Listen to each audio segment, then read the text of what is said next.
എല്ലാവർക്കും ജേർണൽസ് എഴുതാൻ ഭയങ്കര ഇഷ്ടമായിരിക്കും. പക്ഷെ റെഗുലറായിട്ട് ചെയ്യാൻ പറ്റണമെന്നില്ല. എന്നെക്കൊണ്ട് പറ്റാറില്ല. കാരണം വേറൊന്നല്ല, മടി തന്നെ. ഡെയിലി ജേർണൽ ചെയ്യുന്നത് മടി പിടിച്ച കാര്യമാണെങ്കിലും നമ്മുടെ ലൈഫിൽ അൺഎക്സ്പെക്റ്റഡായി വരുന്ന ചില മൊമെൻറ്റ്സ് അല്ലെങ്കിൽ ഇവൻറ്റ്സ്, ഇനി അതും അല്ലെങ്കിൽ ഒരിക്കലും മറക്കാൻ പറ്റാത്ത കുറേ ഓർമ്മകൾ അല്ലെങ്കിൽ യാത്രകൾ, ഇതൊക്കെ ജേർണൽ ചെയ്യാനാണ് എനിക്കിഷ്ടം. അതായത് കുറേ വർഷം കഴിഞ്ഞ് തിരിഞ്ഞു നോക്കുമ്പോൾ എന്തെങ്കിലുമൊക്കെ ഓർമ്മിക്കാൻ വേണ്ടേ. സോഷ്യൽ മീഡിയയിലൊക്കെ ഇടുന്ന പോസ്റ്റിനെക്കാട്ടും ഭംഗി ഇങ്ങനെയുള്ള ജേർണലിങ്ങിനാണെന്ന് തോന്നുന്നു. അപ്പോൾ പറഞ്ഞു വരുന്നത്, ഇതാണ് എൻ്റെ ഏറ്റവും പുതിയ ജേർണൽ നോട്ട്ബുക്ക്.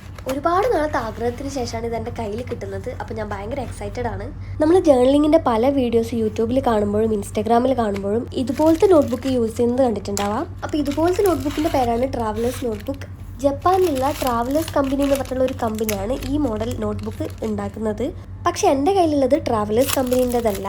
പക്ഷെ ക്വാളിറ്റിയും കാര്യങ്ങളൊക്കെ അടിപൊളിയാണ്. അപ്പോൾ നോട്ട്ബുക്ക് ഇഷ്ടമായിട്ടുണ്ടെങ്കിൽ കമൻറ്റ് ചെയ്യുക. ബാക്കി ഡീറ്റെയിൽസ് നമുക്ക് പതുക്കെ പറയാനേ.